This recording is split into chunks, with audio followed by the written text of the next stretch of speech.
Well, hello, welcome wherever you are joining us around the world. Welcome to Riyadh, welcome to Boulevard City, and welcome to the greatest show on earth. The Battle of the Baddest is finally here. The king of heavyweight boxing, the lineal and WBC World Heavyweight Champion, Tyson Fury, takes on the king of heavyweight MMA, the lineal MMA Heavyweight Champion, the man they call the Predator, Francis Ngannou. It's finally here. Today is all about grand arrivals, and on Saturday night, we will be asking the world a question. Who is the baddest man on the planet?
My goodness, what a promo. Have you ever seen a promo like that before? I certainly haven't. And I'll tell you, we're going to have a little walk around here as well. We're in Boulevard City here in Riyadh. It is like something you have never seen before. And I've got Andy Clark here with me. He's on the ground. He couldn't help. He was only here a second ago. He couldn't help but walk around. Andy, what are you up to? In Times Square, Dev. That's what this place is, a recreation of the famous New York landmark. I've been to Times Square in New York. I'm sure many people watching this have been as well, and it is terrific. But if you just take a look around this place, I think you would probably have to say that it is an upgrade. The scale of it, the level of this, the level of all the promotion that we're going to see during the course of this week is epic, to be quite honest with you. So make sure you stick with us, because day by day, bit by bit, everything will get ramped up. You'll see something new every single day, I promise you, culminating on Saturday night in a spectacle, the like of which I don't think any of us will have seen before. So welcome to Fight Week. Let the games begin. I'll tell you what, I have known that man, Andy Clark, for several years now. I have never seen him look as excited as what he did just there. Look at his eyes lighting up with everything that's going on. We're in Boulevard City here in Riyadh. Today is all about the grand arrival. Saturday night, we are asking the world who is the baddest man on the planet, and today, hey, we're going to get a glimpse at him. Tyson Fury will be taken to the red carpet, Francis Ngannou will be taken to the red carpet, Fabio Wardley, David Adley, every fighter involved on Saturday night will be there. And Andy Clark, thank you for joining me again. I was wondering if you'd actually come back or not. I'll tell you what, you look around this place, honestly, you look around the surrounds and it's incredible. It really is incredible. I took a walk down there earlier on. You know, you've got the Eiffel Tower, the Houses of Parliament, the Trocadero. You've got everything really that you could that you could need. It's a great way to start. It's a great way to start. And the way we're going to start now is actually with our MC, Thomas Treiber. Ladies and gentlemen, good evening and welcome to the grand arrivals as we get set for a great night of championship boxing this Saturday in Riyadh, Kingdom of Saudi Arabia.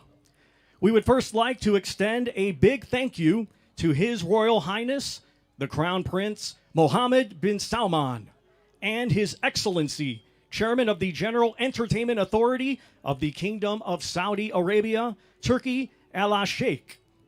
Well, ladies and gentlemen, this event is being brought to you by Sella, Frank Warren on behalf of Queensberry, Bob Arum's Top Rank Incorporated, and Gimmick. This great event will be televised live in the UK on TNT. Fabio Wardley, big step up. Huge. I remember he was here in February for the Jake Paul Tommy Fury fight, and so he's been out here and had a kind of a flavour of the whole thing. So I wonder if that's proved useful to him in the build-up. I'd imagine, that it would have done. And just to give you an idea of how kind of unusual this is and how big this is a fight for the British title, which in itself is massive. But there were jurisdiction issues because the Border Control have never had to do this before. They've never had to sanction a fight for the Lonsdale belt outside of Britain. His photo's done over there, and he'll be taking on Fabio Wardley. I'd imagine Wardley won't be coming anytime soon, but Big D, David Adley, will join us. How are you, sir? Look at you, checking yourself out. I am. I have to, right? How you feeling? This is big time. Yeah, you know what? It's something different. I just said it to my coaches. It's all different, I'm soaking up and I like it. I'm getting used to it. Feels like you were made for this stage. I think I was too. When it come out, I come out my shell. Do you feel like it helped you coming out here in February? Because I remember seeing you here for the Jake Paul Tommy Fury fight. You were out most of the week. You're around all of the stuff and that kind of acclimatisation, if you like. You didn't know this was going to happen at that point, but it was that investment that you made to come out was, it turned out to be well worth it. Yeah, it's paid off because when I got told the fight was being announced in Saudi, I kind of had an understanding of what Saudi was like. So when I came out here, nothing was really new to me. Like you said, I was there fight week beforehand. I was watching everyone else kind of get ready for the fights. I was watching the build-up, and now it's my turn. It feels like he's been quite dismissive of you. That's just the vibe that I'm getting. He's the guy that's been to, a bigger stage. He's been in better fights on paper, harder fights. It feels to me like he's dismissing you. Are you getting that feeling from him? Yeah, but it doesn't really matter though, does it? He's still going to have to fight me on Fight Night, isn't he? Mm-hmm. He says he's been there, he's done that, but on Fight Night it's a different story. And when you're trading level, it's a different story as well. Something I'm used to doing, so we'll just have to see.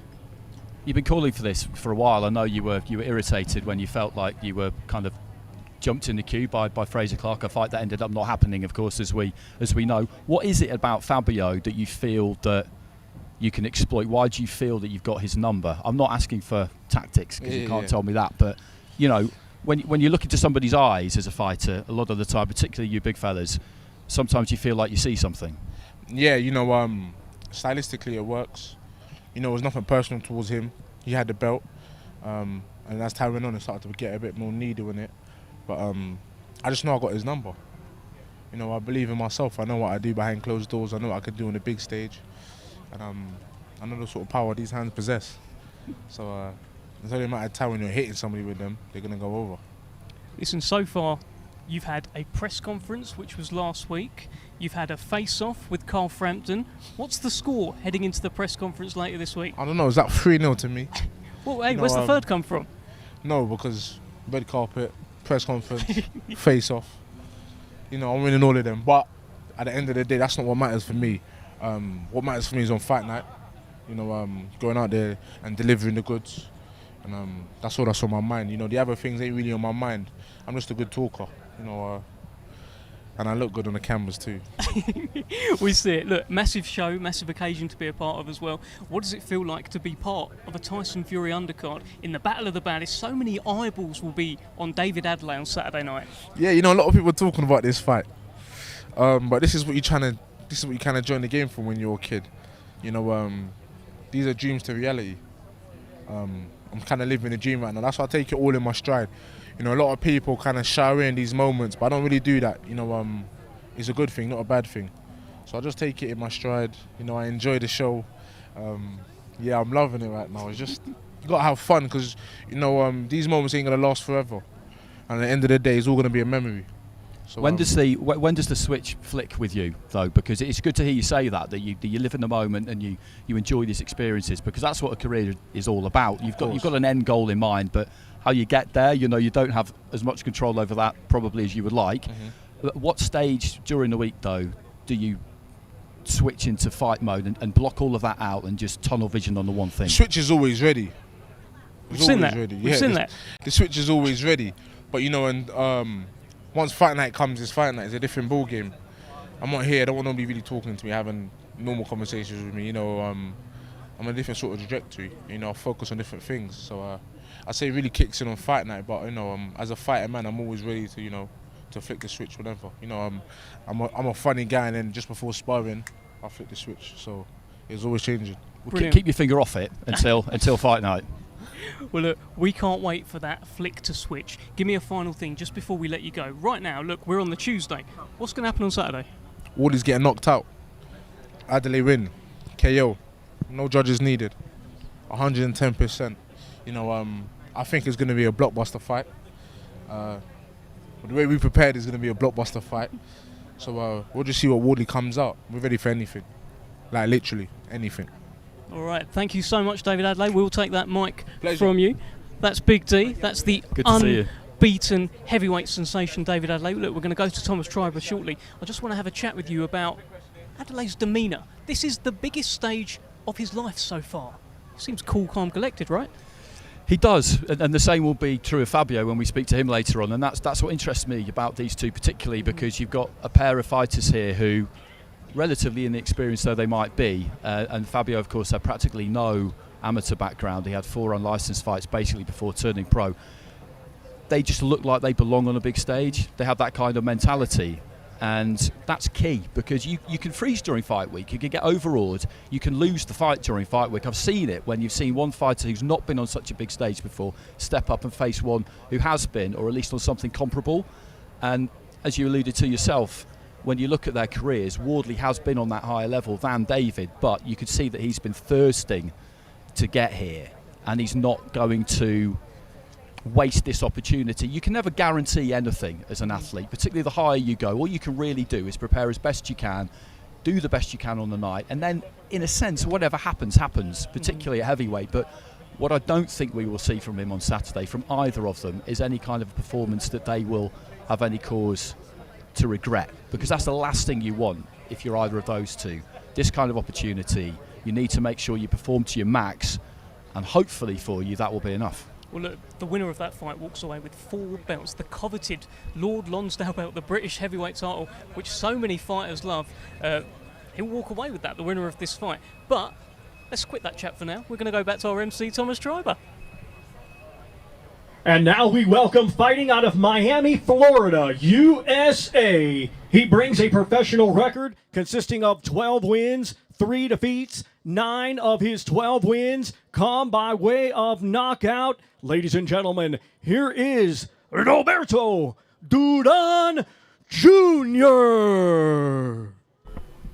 Well, here comes Roberto Duran Jr. He's the son of the great, one of the greatest fighters of all time in Roberto Duran. He takes on Jack McGann on Saturday night. A fitting stage for a fitting name, Andy. Yeah, absolutely. You know, he was one of my favourites as a kid, Duran, and when I look back through boxing history, he probably is my number one, to be honest, just because of the kind of character he was, the kind of fights that he was in, the kind of energy that he brought to the sport, the longevity that he had, everything. And, you know, he picked up his defeats as well. You know, he got absolutely iced by Tommy Hearns and managed to come back from that. And he just kept coming and kept coming and kept coming. And in the end, you know, it was a sad, sad day when he finally called it a day. It's not easy for fighters when they've got a father with a massive surname. And we see this a lot now. Yeah, particularly over the last few years, we've seen it a lot. Well, let's have a quick chat with the man himself, Robert Duran Jr. How are you, sir? I'm good, thank you. Tell us about this fight on Saturday night. Firstly, what a huge stage for your fight with Jack McGann. Yes, give us sir. your thoughts about it. First of all, you know, I want to say thank you for Saudi Arabia people having me here, you know, for the whole Queensberry Promotions to having me here. It's just a big blessing. You know, I'm grateful to be here and to be fighting on this undercard. The Tyson Fury undercard is just amazing. You know, I'm really cut off for words. It's a really spectacular moment right now. Well, Andy Clark was saying your father, the great Roberto Duran, probably his greatest favourite fighter of all time, Andy. Yeah, probably. I mean, it's not easy carrying that surname, is it? We see it in England recently in the last few years at Eubank, at a Ben, a Hatton, Right. and there's always a big spotlight. I'm curious, how did this fight come about? When did you get the call to be part of this card? I would say I got the call about 2 months ago, a little over 2 months ago. Were you surprised? I was. Because after I saw the magnitude of this fight, it's really like, oh my God, it's on a really big stage, you know, that I'm participating on, and it's a blessing, and I'm glad to be here. you know. And also the Warrens, they used to manage me before as well. So this opportunity came to my door just at the right time. What do you think of Jack McGann then? He's unbeaten as a boxer. He's got a good history in MMA. He's a big hitter. Okay. What do you make of him? You must have done your studying, your tape. I don't make too much of it. I'm a fighter. I'm a professional boxer my whole life. You know what I mean? He's coming from MMA to boxing. You know what I mean? So I'm well prepared to fight. You know, I hope he is too. And then we're gonna give everybody a really good show on Saturday night. And for fans who haven't yet seen you box, what can they expect from Robert Duran Jr.? Just a talented fighter, man. You know, I was blessed with skills. I'm going to showcase my skills on Saturday night. That's really all I can say. We cannot wait for it. Thank you so much Thank you for joining having me. us. I'll grab that mic from you. Robert Duran Jr. in action on Saturday night. Let's go back to Thomas Triber. And now let's welcome, fighting out of Las Vegas, Nevada, USA. He brings a professional record consisting of 40 wins, 7 defeats, 1 draw, 28 wins, coming by way of knockout. Here is Carlos Takam. Carlos Takam, one of the, this is a guy who has boxed pretty much everyone, Andy. It's a who's who of people that he has boxed. Anthony Joshua, Joe Joyce. He's beat Tony Yoka in his last fight. He's boxed everyone, Andy. Yeah, he has, and he's still supremely fit at over 40 years of age, and he still really, really wants it. We could see that in the fight against Yoka. I covered that fight, and he came into the back of it, off the back of a defeat against Joe Joyce, then a defeat against Arzanbek Makhmudov, who we'll see later on, but did pretty well in that fight. He went the 10 rounds, and he had his moments. And then against Yoka in Paris, a fight that people have been calling for quite a while. It had been made a couple of times and then fallen out a couple of times, and he went after it and after it. He beat Yoka up, to be perfectly honest with you, and he was extremely confident that that was what he would be able to do. And what it does is it gets him back in the mix, and he's been in that mix for what seems like forever now. But he's just a great example of someone who, if you stay in the gym, if you keep working, if you live the life, then the minute these days, age is a number. Yeah, no, and as you can see, he's in tremendous shape. He is Carlos Takam. He is always in tremendous shape. He is loving the red carpet. He is loving being under those lights, and he'll be back under those lights on Saturday. Mr. Carlos Takam, please join us. How are you, sir? I'm good, guy. I'm good. And you? I'm good. Great to see you. Great Big to see fight you for you on Saturday night. Martin Bakole. This is a big, strong guy. Tell me how you're feeling about this fight. I'm really so excited about that fight, and then I'm feeling good. You know, I'm making a good preparation for that fight. So right now, I cannot wait. I cannot wait to be in the ring with Martin Bakole. Right. Tell us about this. This is incredible. You look like you were really enjoying that there. The flashes, look all around. It's amazing to be here, right? Yeah. It's really nice to be here. It's a big event. You know, everybody was waiting for that since, I don't know, 1 year, I think. And right now we're here in Saudi for that big event. So I think for this year is a big event here, you know. And then I really think I want to say something. I think Francis is going to win. Oh, he said it. He said it. Well, look, Francis Ngannou is your friend. I've heard you say this. You've said before that you believe he's going to win. Yeah, I believe and then the rematch in the cage. Is that right? Is that what you've been saying? Yes, of course. I really want him to win, and he's going to win. And then we're going to bring again the rematch here. That's cool, right? Hey, well, look, let's bring in Andy Clark here. Andy Clark has been following your whole career. You are one of the legendary modern-day heavyweights. Legendary. Oh. Andy, talk to us. Okay. Well, I commentated on your fight against Tony Yoka, and I saw your fight against Joe Joyce. I've seen a good few of them down the years, but what I love, Carlos, is the fact that you've stayed in shape your whole career. You've lived the boxing life, and you're still full of ambition, because you're in the away corner against Joyce, but you took it because you thought you could win. Against Makhmudov, you took the fight because you thought you could win. And then the same thing against Yoka, and you got the win. And now, you're back in the top 10, back in the top 15. Yeah, back in the game. You know I'm going to win that fight because I really worked so hard for that fight, and then my preparation was so hard. So I believe in me. I know it's not going to be easy. I know that guy is a big fighter. He's a strong guy, but I know he's from Africa like me. We know. And then I'm confident for that fight. I really know I'm gonna win that fight. That fight I'm gonna end the fight. It's not gonna go in 10 rounds. And what do you think of Martin Bakole as a fighter? I think he's a young fighter, strong fighter, he's a good guy, and then, yes, but I have more experience and I know what I'm going to do Saturday, I know. So your prediction is a Takam win and an Ngannou win. Is that the double? Yes, exactly. Double. Double. That's my prediction. Takam win and Ngannou win. Carlos, wonderful to see you. We'll see you again during fight week. Good luck to you, my friend. I'll Thank grab the you. mic from you and Thank fist you. bump you. Thank you. I'll grab that. Thank you. Carlos Takam almost left Andy Clark hanging there. He didn't. You got your handshake in the end there. I was panicking there for a second, Dev. It was on camera. It was very obviously on camera as well. I know. Listen, big fight for Carlos Takam.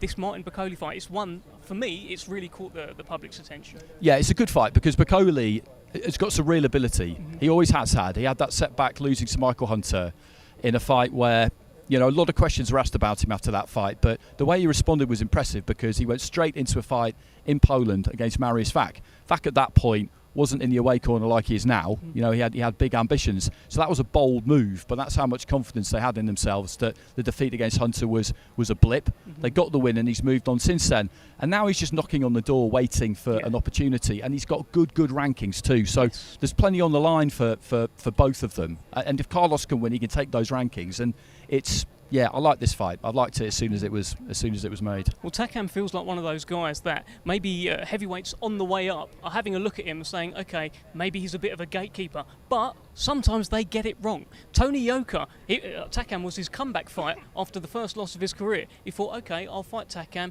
People know who he is in Paris. I'll come through and I'll keep going. But he got it wrong, and Carlos Takam keeps proving people wrong.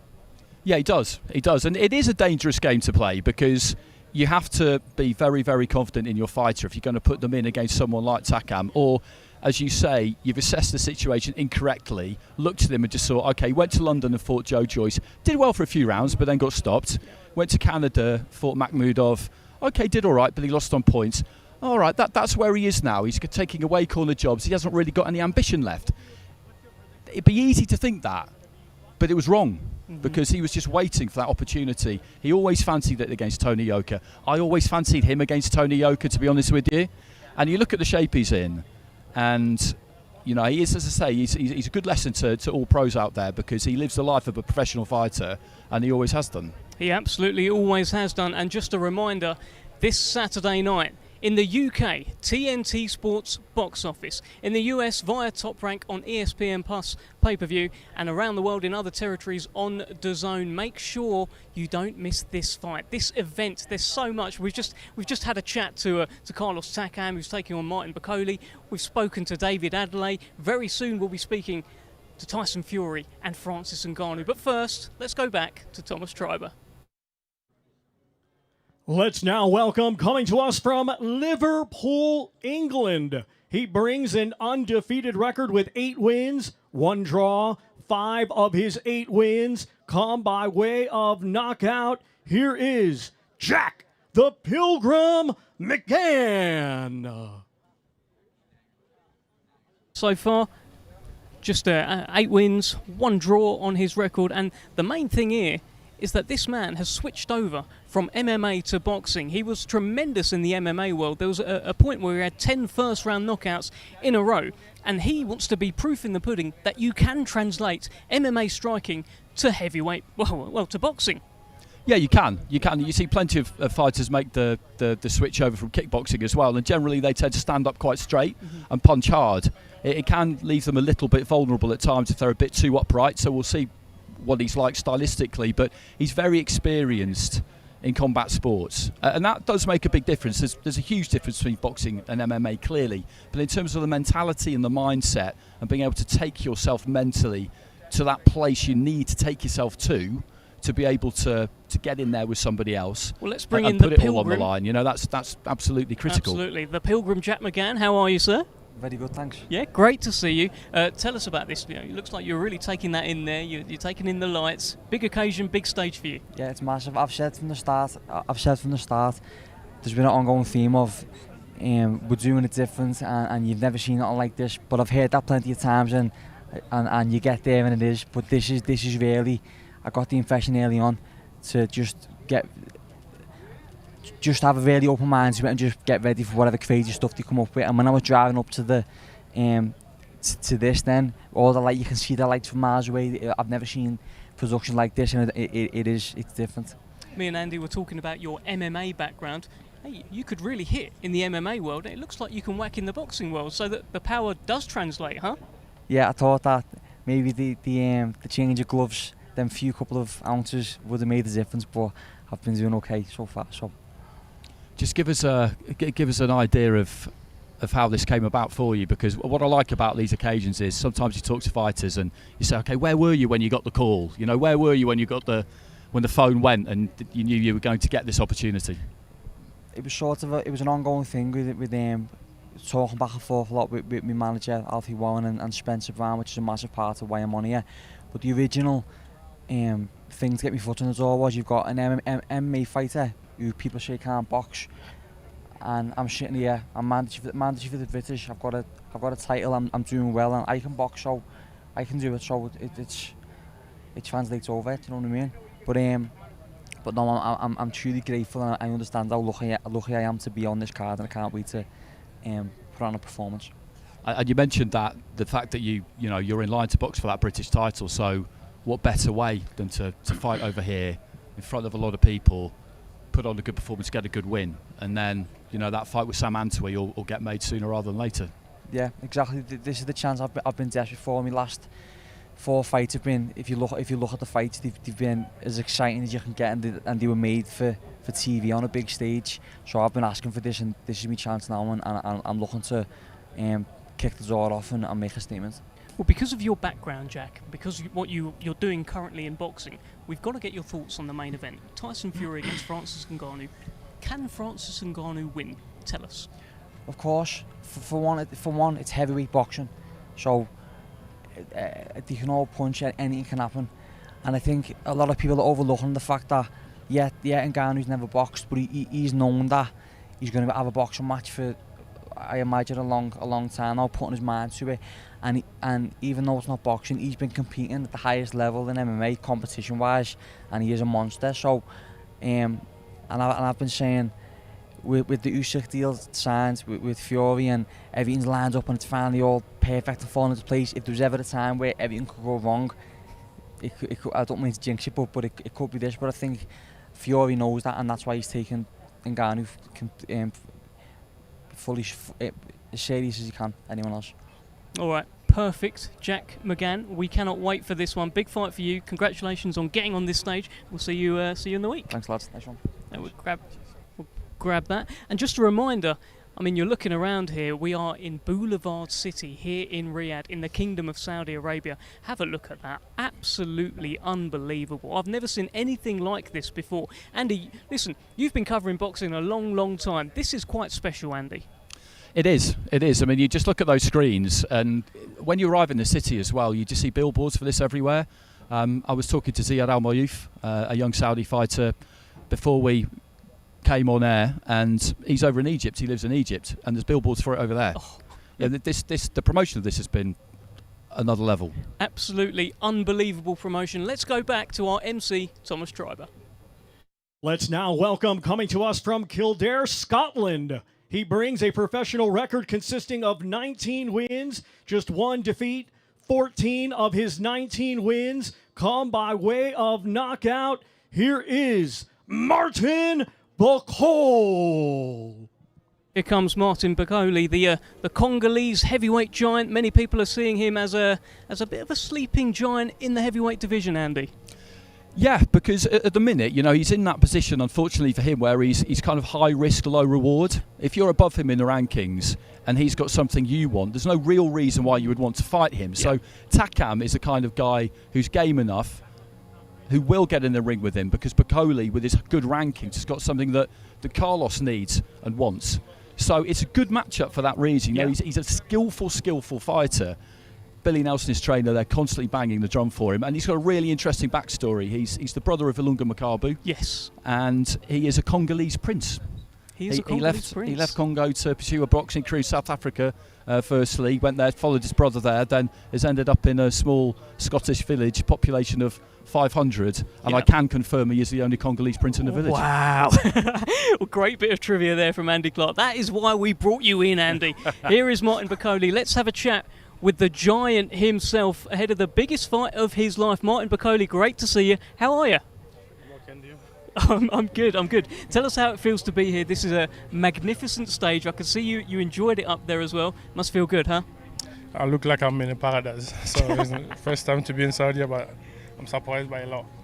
Well, welcome to paradise. We were just talking, myself and Andy Clark, about how you are maybe one of those high-risk, low-reward kind of fighters, but I guess you can make a real name for yourself on this stage on Saturday. Of course, yeah. This is my show for me. This is not Tyson fearing Ngannou, but this is me. I'm fighting a guy who's got more experience and has got a lot. So I'm going to learn a lot in a Saturday night. But I promise you, I'll stop him or maybe win on a point. Martin Bakole is going to win the fight. Big night for Martin Bakole, Andy. Yeah, very, very. Martin, we were saying, as Dev said, high risk, low reward. You're on a great run.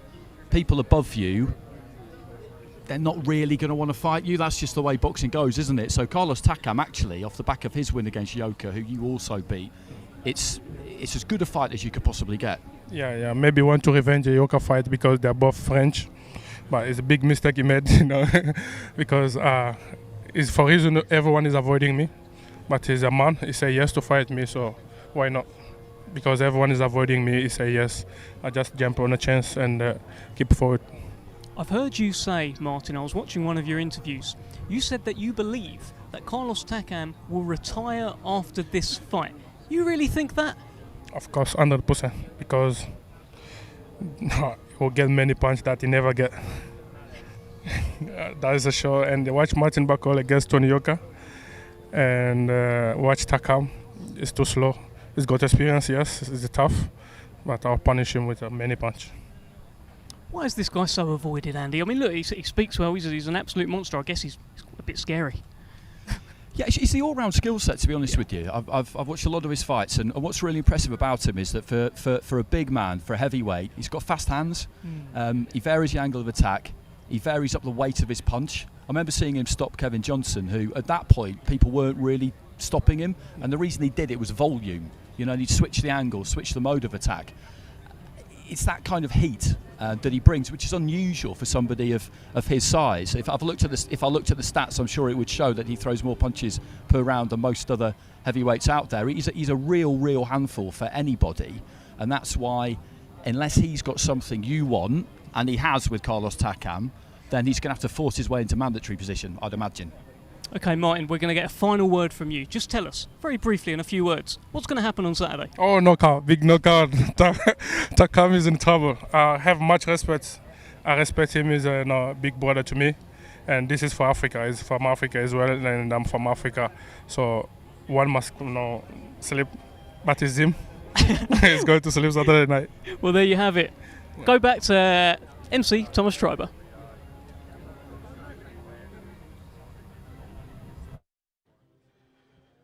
Let's now welcome from Chatham, Kent, England.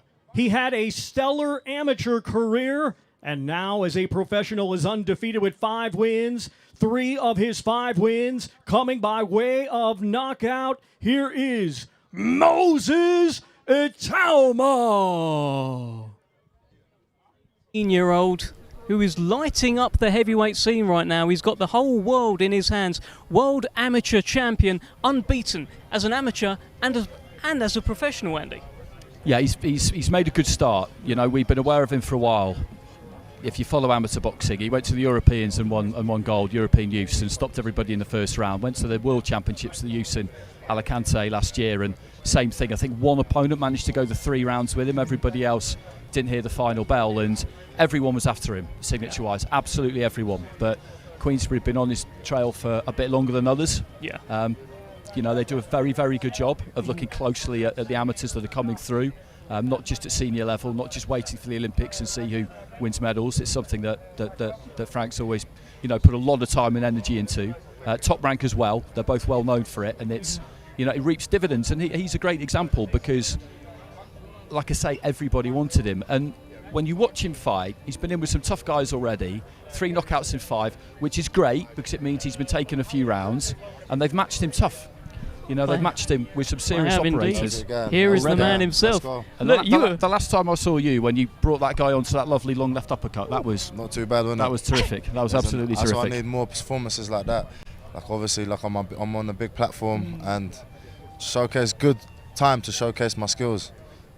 How does it feel to be here? You've been in Riyadh for a few days now. Look at this event. Look at all these lights. Look at all these cameras. Look at how many people are here. How's it feel? No, I'm surprised, man. Listen, it feels good, but listen, whether I'm boxing at the York or Wembley Arena or Riyadh, it's at the end of the day you go in there and do the same job.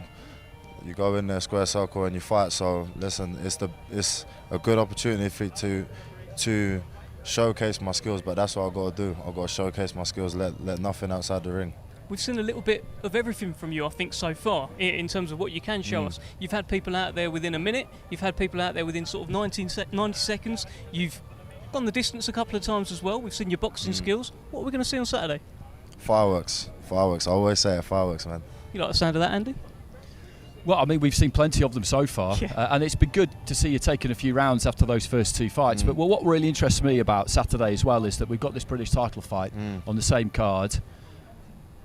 Do you feel that you would be ready for the winner of that already? Yeah, 100%. Like, I was thinking this yesterday. I was in the shower. I believe that I can probably beat both of them.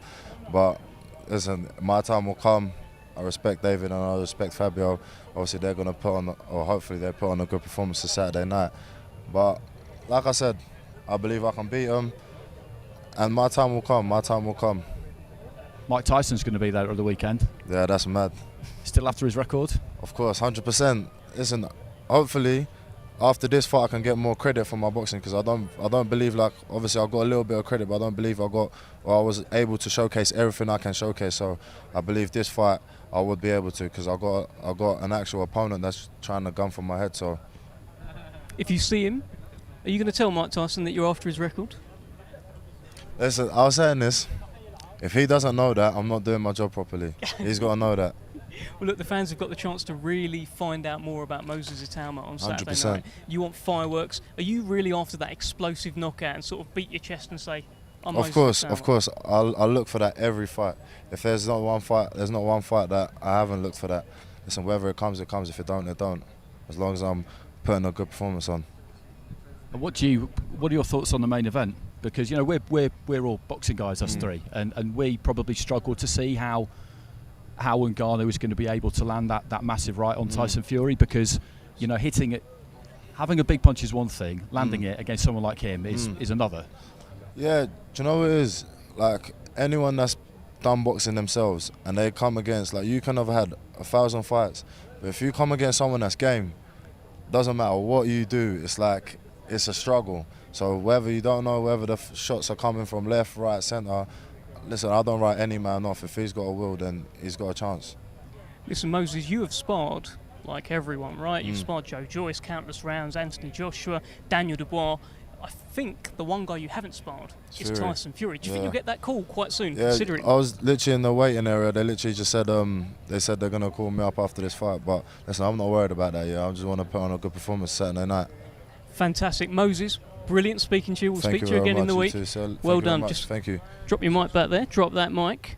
Oh, there you go. Gently done. I'll tell you, there won't be anything gentle about what he does on Saturday night from what I'm hearing. Let's go back to our MC, Thomas Treiber.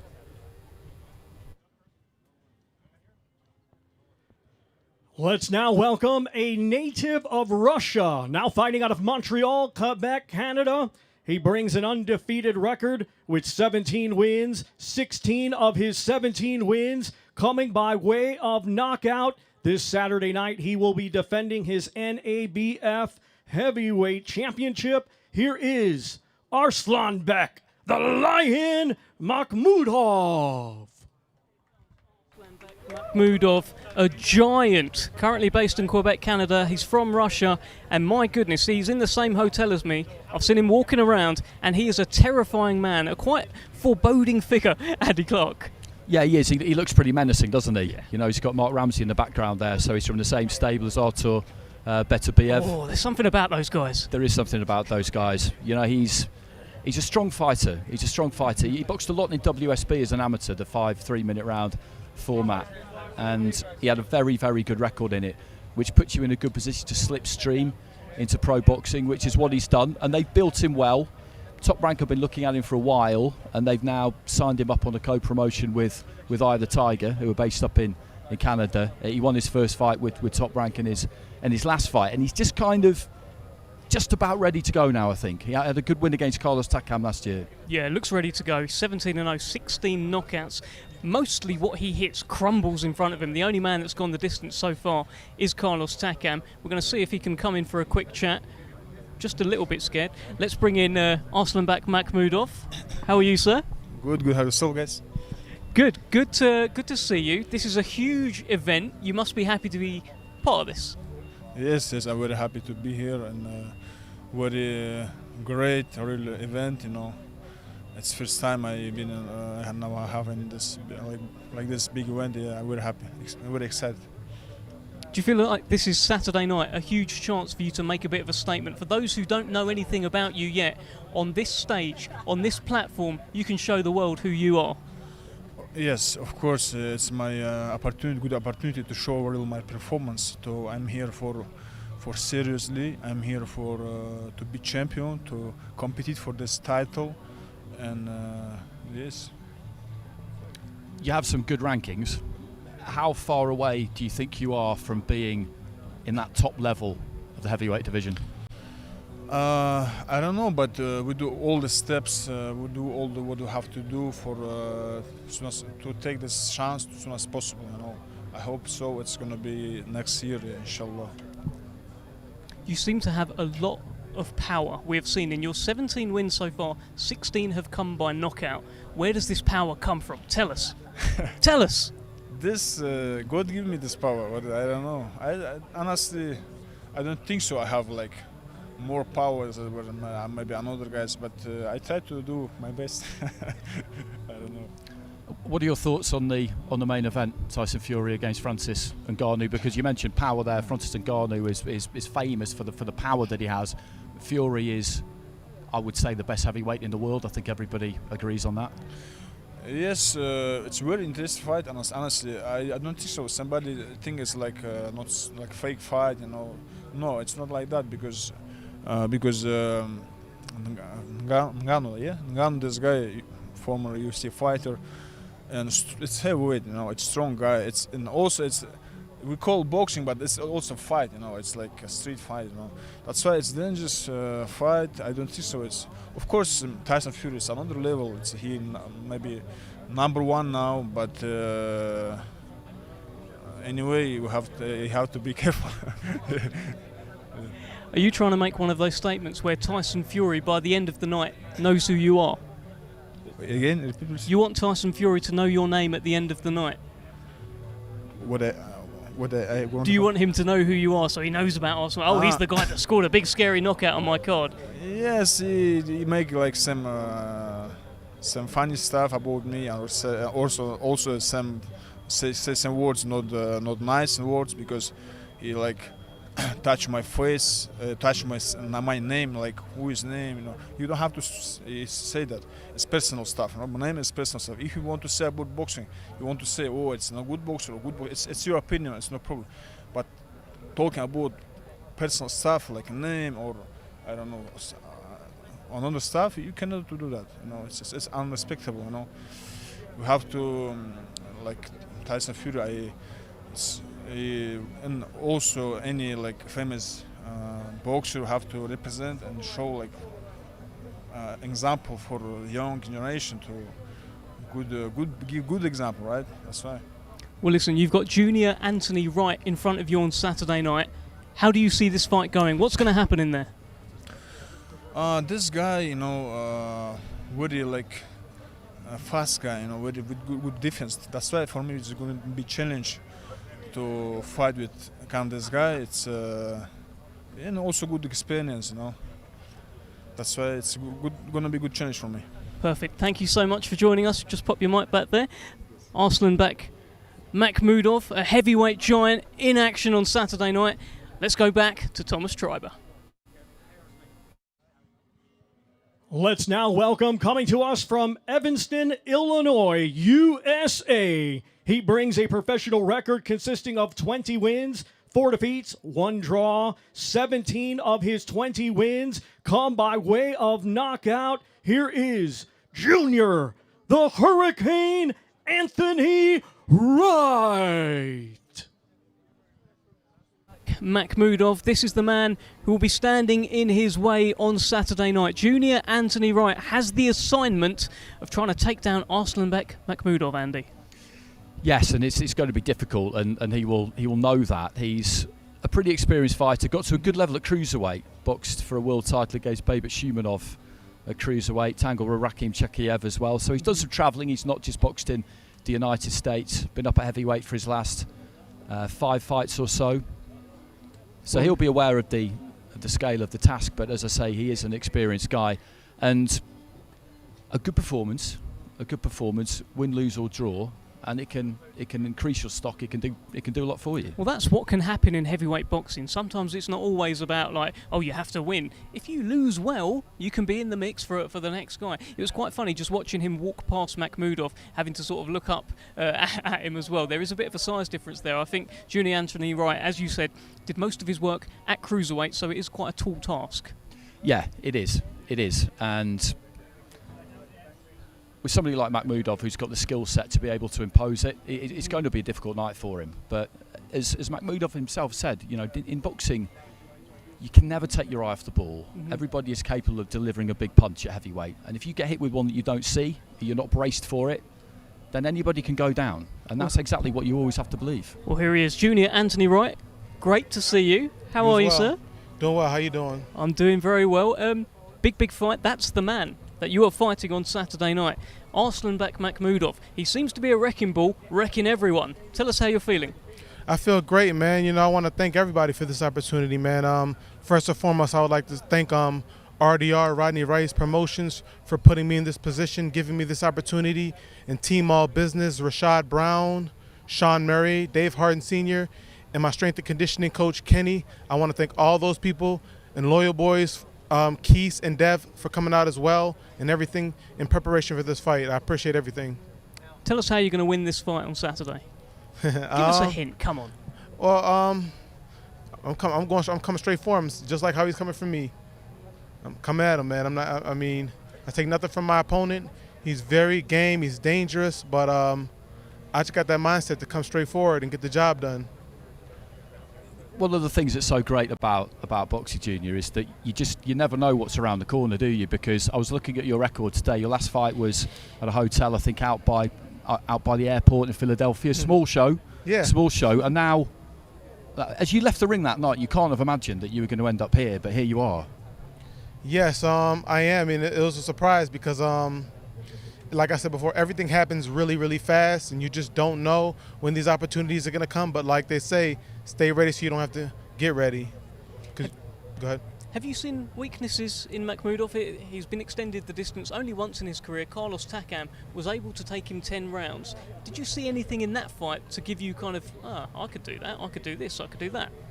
Honestly, his fundamentals aren't that bad. He's pretty good all around. I can't really explore whether or not I see any weaknesses. You know how the game goes, but so far he's a powerful guy, got a tremendous right hand, and his fundamentals are pretty good. So I can't really say whether or not I see any weaknesses. I'm gonna try to expose that the night of the fight. Tell us how you feel about the main event, Tyson Fury against Francis Ngannou. Francis Ngannou, I guess he's got to land that punch, right? Yeah, I mean, it's quite obvious. Ngannou, he's a puncher. He's not going to outbox Tyson Fury. So, in my opinion, he would have to catch lightning in a bottle. That's all I see. I mean, Tyson Fury is going to control everything else. He just got to get lucky. That is the key right there, isn't it? Because being able to land on someone like Tyson Fury is very, very difficult, and you're going to have to hit him with one that he doesn't see, because he's been hit very hard by Deontay Wilder, but he was able to see it and brace himself for it. So it's a tall order for Ngannou, isn't it, to be able to land one on Fury that he's not in a position to soak up. Yeah, it's going to be hard because even like Deontay Wilder, you know, he's very unpredictable. Sometimes he fights like he doesn't even know when he's going to throw the punches. And to catch Tyson Fury with them kind of punches and still get up, it's going to be hard. I mean, Tyson Fury, he's got a tremendous chin. And if Deontay Wilder can't do it with his unpredictability, nobody can. That's just the way I see it, and especially not this guy. Granted, I think he's a harder puncher because he puts his weight behind his punches. And Deontay Wilder's kind of wiry. So it's going to be a tough one because I think Tyson Fury is going to see everything coming. That's just my opinion. But you say about the unpredictable nature. Obviously, Deontay Wilder, despite him being a bit unorthodox, he was still an Olympic bronze medalist. He still had to do stuff. This guy, Francis Ngannou, no one really knows what to expect. Is that quite hard to prepare for? No, because he's too predictable. That's just my opinion. I like Ngannou, and I wish him all the well, but in a situation like that, he's just too predictable. That's just my opinion because of all the muscles. But you know, he could surprise everyone, and he could catch Tyson Fury. It could definitely happen. All right, thank you so much for joining us, Junior Anthony Wright. Not a problem. Just drop your mic there for us. And quick reminder where we are. We are here in Boulevard City in Riyadh. Absolutely incredible. Look at the lights. Absolutely unbelievable. Just beautiful. And we are at the grand arrivals to begin an epic fight week. The Battle of the Baddest. On Saturday night, we will find out who the baddest man on the planet is. But now we're going to cross over to quite a bad man himself, Thomas Treiber. Our grand arrivals continue. Let's welcome, coming to us from South Auckland, New Zealand. He brings a professional record consisting of 32 wins, 3 defeats. 22 of his 32 wins come by way of knockout. Please welcome the former WBO world champion, Joseph Parker. He is really feeling himself. Back in action, back on a bit of a winning trail. The last time we really saw him in a big fight was against Joe Joyce, an epic fight in which he gave it his all, came up short that night, but he's rebuilding. He's still young, Andy, and he still wants to become a world heavyweight champion again. Yeah, again, he's got ambition, you know, and that's what it's all about, because you look at the career that he's had. He's made good money. He had 2 pay-per-view fights back-to-back in the UK a few years ago. He had Anthony Joshua, and then he went straight in his next fight against Dillian Whyte. You know, he's a clever guy. I don't think he's, you know, overly extravagant, and he would have wasted all of that money that he's made. I think he's set himself up very well. So the reason he's still here doing this is because he wants to be. Yeah. And that's absolutely key. It's because he feels like he can win another title. His last performance, so the performance I saw against Jack Massey, was maybe a little bit flat, but he was on a bit of a hiding to nothing in that fight, to be honest, because Massey, stepping up from cruiserweight to heavyweight, he was expected to blow him away, Joseph, and if he didn't, then he was going to get criticised. But Massey's a good fighter with some good fundamentals. He wasn't too expansive. You know, going the distance was a win for him. So I think it was probably a bit of a frustrating night for him in the end. But I was just saying, Joe, that the fight against Jack Massey was one of those ones where you couldn't really win in a way. Obviously, you did win, but you know what I mean by that, because people expected you to knock him out and knock him out early because he stepped up from cruiserweight. But he was a guy with some good technique and some good fundamentals, you know, and he made you work very hard. Listen, he came in prepared, and he came in ready, and he did a lot of moving. And people did expect me to go out there and smash him and get him out of there. But when you have a tough competitor like Jack Massey, it was quite hard to get him out of there. So, but I've adjusted a few things in camp. I've done a lot of work, more work with Andy, more work with George, and coming into this fight, I feel great. Listen, I feel very good. In your career, Joe, you've seen a lot. You've seen it all. You've been at the top of the mountain. You've been a world heavyweight champion. You've seen bright lights. What are you seing here tonight? This is quite incredible, isn't it? This is incredible. I think just being on the card is amazing, you know, and to put, we've worked very hard, so I'm looking forward to putting it all on display. But this is incredible. Like, I think everyone that's in attendance is going to be amazed. Like, this is amazing what they've done for this, you know, and I'm just very grateful to be here. Well, you're here because you are fighting Simon Keane on Saturday night. Simon Keane's only been beaten once. He can whack a little bit. 22 knockouts. Tell us how you're feeling about this fight. Simon Keane, Olympian, got a good record, good knockout ratio, and I think it's just I wasn't quite aware of Simon Keane before the fight happened. I watched a lot of footage on him now, and he is powerful and he's strong, and I just have to be very careful when I'm in there. And box the way I want to box. Well, tell us what's going to happen. Come on, give me something. You know I'm going to ask you for prediction. Come on, Joe. Every time I say I'm going to knock someone out, it doesn't happen. But I want to listen. Everyone wants a knockout. That's what I want. So going into the fight, I just got to listen to what Andy says, take my time, and get him out of there if I can, or when I can. I was saying as you walked over that you've done an awful lot in your career already, and you're at that stage where you're doing this because you want to. You made good money in your career, and you're probably you're a shrewd guy. I'm sure you've set yourself up, but it's because you've still got ambition to achieve in the sport that you're still here. My ambition for what I can achieve in the sport is high, and there's been a lot of adjustments, and like along the journey you have to change this and change that, and I feel like I've got it. I feel like I got it right now, and I feel like I've only just begun again, and we'll see when fight night comes. Tell me this, Joe. You've been in camp with Tyson Fury. You've been around him. We saw him probably, publicly a few weeks ago at that launch press conference. He didn't look in amazing shape, but now we're seeing him now. He looks in great shape. What have you guys been doing in there? Listen, Tyson's got Sugar Hill here. He's got George Locker. He's got Andy Lee, and he's got myself. And I think together as a team, we've put in some great work. And he's had great sparring. He's had great training, and I think we're all in shape for this fight. Even the trainers. The trainers. Well, you say even the trainer. I have to mention Andy Lee's incredible powder blue, light blue suit and trainers combination that you can't see at home, which is an absolute crime because the man is looking Training sharp. camp is not just for the fighters. Yeah. It's for everyone. Do you know what, Andy? We're going to bring you in. Come in. We need to see this. We do. Goodness need me. to see. The people need to see it. Andy bigging up and Andy. Look at that suit. Goodness me. Best dressed man in the place. Look at that. Hold on. Hey. Unbelievable. Oh, sorry, Joe. Damn. How's a big man looking? Is he going to be world champion again? We're on our way to it. Yes, that's his ambition. Since we met, that's been our goal, and we're very, very close to it now. How do you feel about this Simon Keane fella? Big hitter. Big hitter, big strong, good fundamentals, European style. Even though he's from Canada, an Olympian, so he's got some pedigree about him. But Joe's just a class above, I think, and from the work we've been doing, the improvements he's made, I'm excited to show you what he's done. All right, look, we can't wait for it. We've thoroughly enjoyed looking at that suit. Yeah. We've thoroughly enjoyed talking to you, Mr. Joe Parker. Thank you very much. Joe, Andy, thank you. Andy, you stay, and we're going to go back to our MC, Thomas Treiber.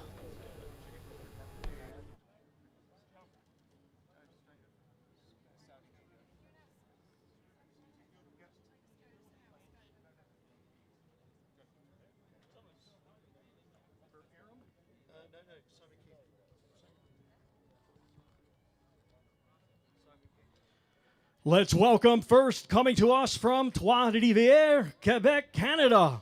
His professional record, 23 wins, just one defeat. 22 of his 23 wins come by way of knockout. Here is Simon the Grizzly Keane. That was quite an intense shot from our cameraman. It felt like he was staring right through me there, Simon Keane. Andy Lee's come to have a look at this screen as well. There's something about this fella. He's got a walk about him. He's got a swag about him. And again, just like with Makhmudov, I'm a little bit scared, Andy. Yeah, there's a big team they brought over too because they're both from the same stable, Eye of the Tiger, up in Canada. So that helps because there's a familiarity that comes with that, with having a lot of the same people around you and one of your training partners as well. And you mentioned this record, and it is a good record. There's not that many names on it in terms of the level that he's been at. The defeat was a while ago, so he's well and truly over that. But again, I feel like he's one of these guys who he will feel like he's ready to go, and he will look at Joe Parker and just think, this is the perfect guy for me because he's been a world champion.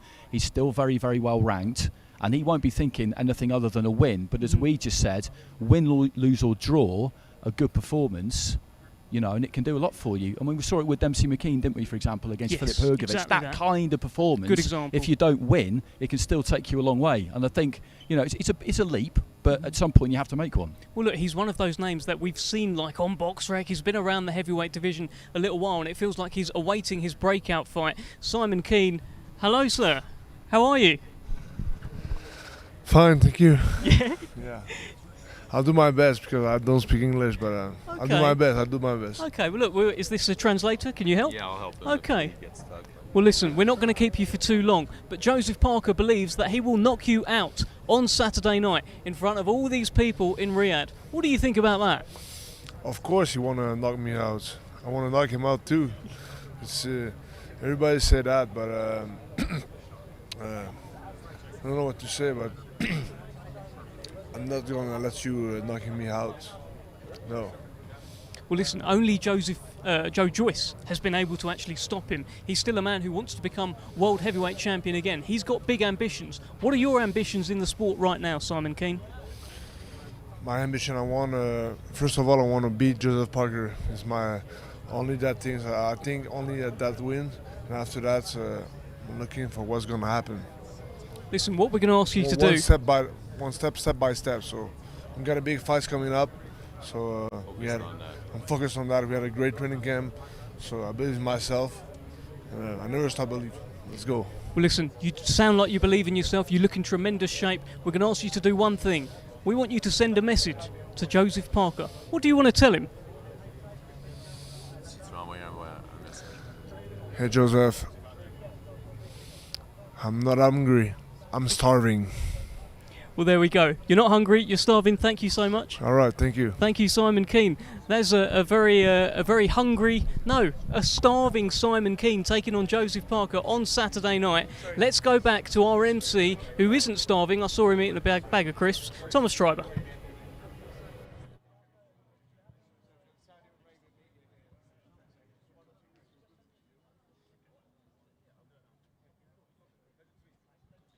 Let's now welcome, coming to us from Ipswich, England. He is undefeated with 16 wins. 15 of his 16 wins come by way of knockout. And this Saturday night, he will be defending his British and WBA Continental Championships. Here is Fabio Wardley. Here comes the unbeaten Fabio Wardley, the British heavyweight champion, the WBA Continental heavyweight champion, and maybe, listen, if Andy Clark wasn't here, maybe Fabio Wardley would be the coolest man here tonight. Unfortunately, Andy, he's not.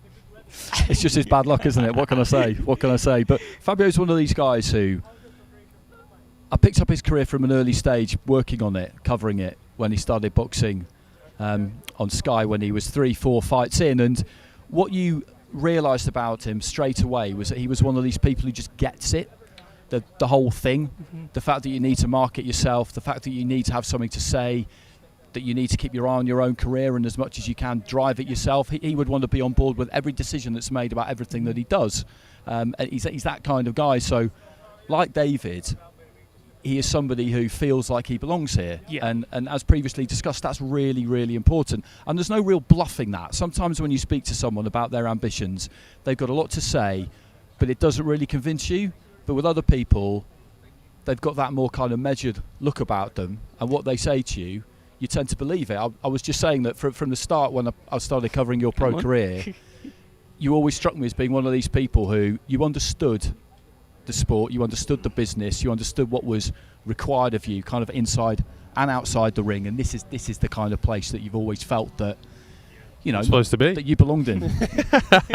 Yeah, massively. There's a lot more that goes into boxing than just, look, you got to be a good boxer at the end of the day, you got to put on a show, but it's an entertainment sport as well. You got to entertain the fans, you got to entertain the people that want to come watch you, that pay their good hard-earned money to sit in seats. So you got to do that bit, and you've got to do all of this as well, and this is something special. Well, Fabio, look, I was saying to Andy, I mean, you're looking fantastic. I said, if Andy wasn't here, you'd probably be the coolest dressed person here. Oh, nice. I tell you what, he distracted me on my walk in. I went, go on, Andy. I wheel this one out for the big occasions. Last time I wore this, I was getting married. Yeah, true story. Okay. There you go. Well, big occasion for you on Saturday night. David Adley wants to take your head off. How do you feel about that? Well, everyone wants to take my head off nowadays, but it's nothing new for me. So, yeah, it's going to be an interesting one. It's going to be an interesting one. It's a fiery matchup. Look, it's going to be something special, I think. Like, I think the event, the spectacle that it is going to bring something out of the both of us. Like, we all know with me that, look, if it's go time and you want to get stuck in, then I'm ready for that anytime, any place, anywhere. But we haven't seen so much of that from David. So maybe this event, maybe this spectacle will bring that out of him, and he'll want to get involved, and we can put on a show for everyone that's tuning in to watch. Well, look, a lot of people talk about how this is the step up for Adelaide. Is it a step up for you? Young, unbeaten, hungry, heavy-handed British heavyweight. Is it? Yeah, you got a way with words, a way with spinning it to make it sound maybe a bit more spicy than it is. I don't know. Look, he's got all the I don't know, taglines which you're putting on him. That maybe it could turn into be something like that. Do I think it's my hardest test yet? I'm not convinced, but show me on the night and we'll see. 4 belts on the line, Andy, as well. Yeah, I mean, you've got the vacant Commonwealth too, which is another terrific belt to win. You've got some good rankings actually, haven't you, with the WBA, the IBF. You're in at number 15 now as well. He's got 9 with the WBO, so you know there's that ladder to climb as well as keeping hold of the British. In terms of the build-up, it was unfortunate what happened at the press conference. You both would have learned a lesson from that, but it has made the fight bigger. I mean, you talked about this being the entertainment business, and it's put a bigger spotlight on it. Yeah, massively. The fight was already pretty big to begin with. People, like I say, there was undefeated, both British heavyweights getting in there, putting it on the line, and then a bit of unfortunate incident at the previous presser, but it did what it did, and it added more fuel to the fire and made it more spicy. So yeah, I think a few extra people are going to be tuning in to watch just to see how we get on. Listen, Fabio, it's Tuesday today. We're just a few days away. You're going to be asked for your prediction several times before the fight. This is me asking you for the first time. What's going to happen on Saturday? I'm going to keep count all through the week of how many times. Look, Saturday, I think most of us purist boxing, I think we've got Fury backed. I think we just think that we've seen his dominance in standard boxing and that without that kind of that MMA crossover. So I think when he steps in the ring on the night, I think the expectation is obviously for him to win. I think that's a lot of us feel that way. But Ngannou has a left and a right question mark in either hand, and I think he's going to be looking to put that on for everyone to see. Wow, what about your question marks? What is David Adelaide going to think about the question marks you present him on Saturday? What's going to happen in your fight? I don't know. After I hit him with him, he's not going to be thinking too much, I don't think. Andy, such a good fight. It's a great fight. It's a great fight because you've got, in Fabio, you've got somebody who is genuinely heavy-handed, and I think there's more to come on the power front because he's able to hit people hard sometimes when he's not even really that set. So I'll be interested to see what he's been doing in the gym, because if he could just sort of sit down on his shots a little bit more, then I feel like he's maybe at about 70% power at the minute, possibly. Is that accurate? 70%? You got a bit more? Yeah, look, you definitely haven't seen the most of me. You haven't seen the best of me. You haven't seen the most of me. Probably, as you guys said before, I came from that white-collar background of not having those pedigrees that step up before. So I've been in the lab, I've been doing the hard work, I've been going back to kind of the real basics of boxing and those key details, and you'll see all the finals of that on the night. Do you think we need more than 70% of you to beat David Adelaide on Saturday?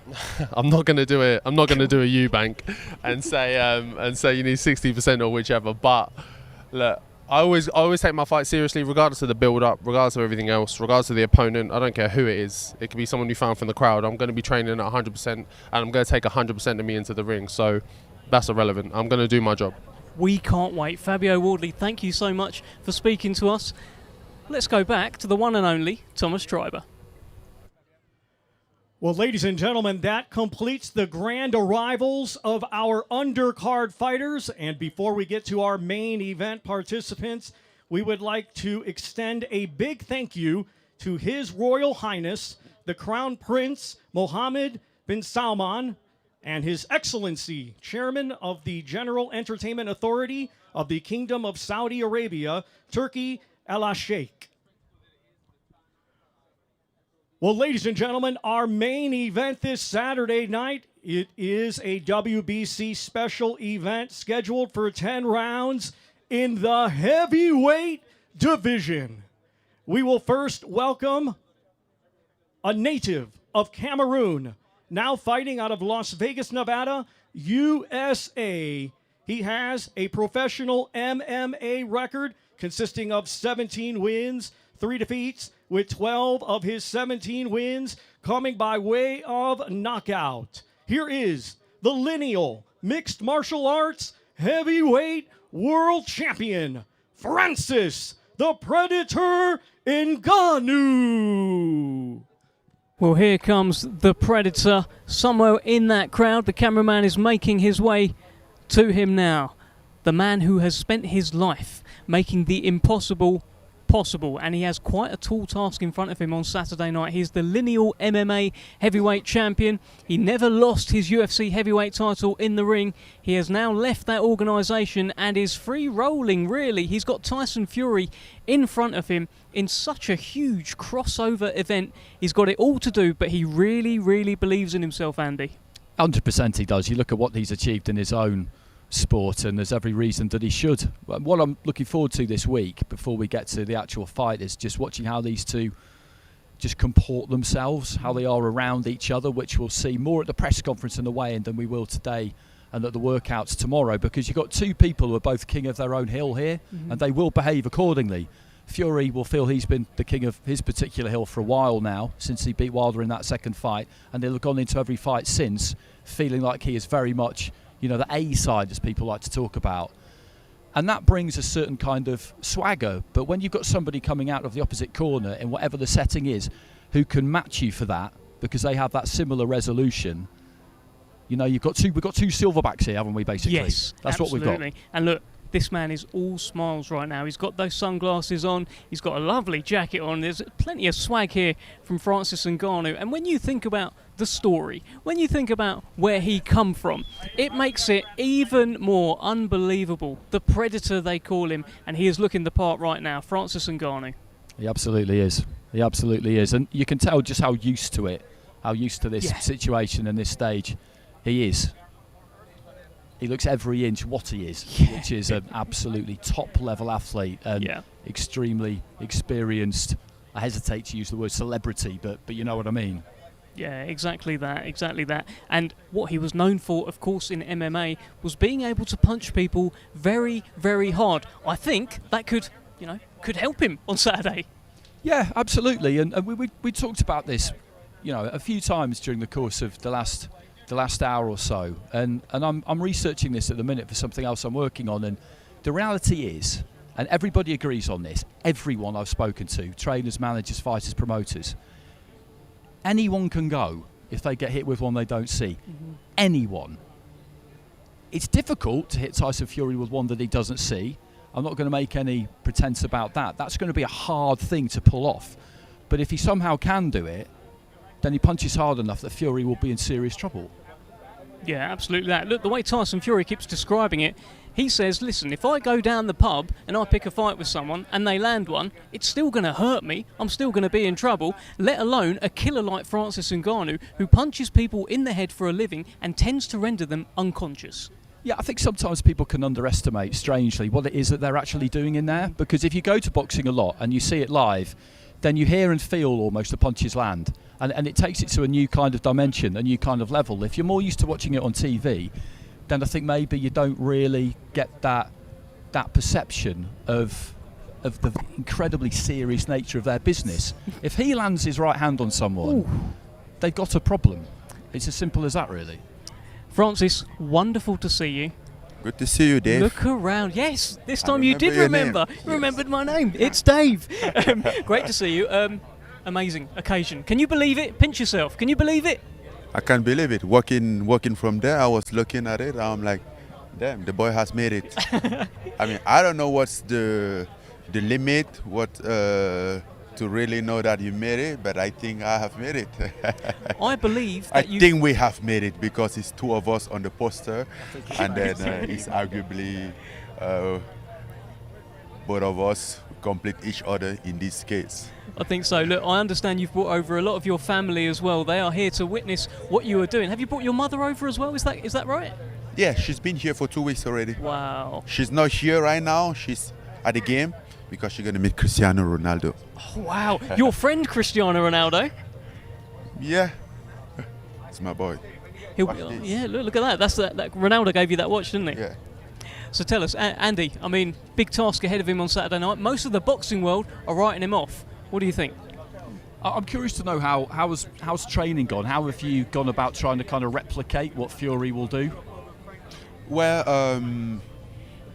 I didn't try to replicate what Fury would do. I was trying to install my own rules, how I go. You know, I'm not going there to play Fury game, but I'm going there to play my own game.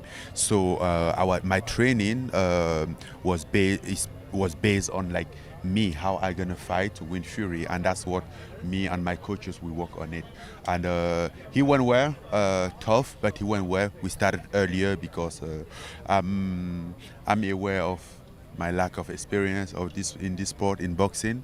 I know it's my first fight, but I'm a man of challenge, and I have overcome a lot of challenges. So has it been a case of concentrating on kind of pure boxing technique, those kind of mechanics that will allow you to punch as hard as possible? Yes. I mean, this entire time I was focused on boxing. The good thing is that I have some basis, some fundamental of boxing. Even before MMA, I did amateur boxing for a little bit, even before discover MMA. So coming back into it, of course, over the time, my reflex was little MMA style, but in the past 4 months I was focusing in boxing and trying to get that back, you know, and it was quite different from my other training camp. Well, listen, Francis, we're going to ask you one final thing before we let you go, okay? The world will be watching on Saturday night. Everyone will be watching. What will they say about Francis Ngannou after this fight? They will say Francis Ngannou is the damn man. Baddest man on the planet?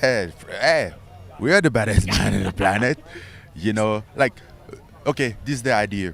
Before everything, before the fight happened, and then after everything, anything that could happen on Saturday night, there are two, right? We are already number two baddest man on the planet, just aiming for the first spot. So if you win, would you then say, okay, well, I've been Tyson Fury, so I want to come back here in December and fight Alexander Usyk? Alexander Usyk, I think if I win, which is what I would like to have. If Tyson win, I would like him to give me a rematch, and I think if I win, I will give him a rematch. And I think, honestly, I think Tyson Fury is by far the best match for me than Alexander Usyk. All right, we can't wait. I've been working on waiting for Tyson Fury for 4 years, and at the time I didn't have any knowledge about Alexander Usyk. So when comes the moment, I'm on Tyson Fury. He's the guy. Thank you so much, Francis. We're going to let you go. We'll speak to you so many more times this week. Thank you, sir. We'll speak to you very soon. Appreciate you. Just drop your mic there. That is Francis Ngannou. Look at the size of him. The Predator. Cool, calm, hits very hard. Andy, first time you met him? Yeah, first time. What do you think? He's impressive. He's impressive. You know, he's very relaxed in this kind of context, which you'd expect him to be. And just talking to him about his training there, that makes sense to me.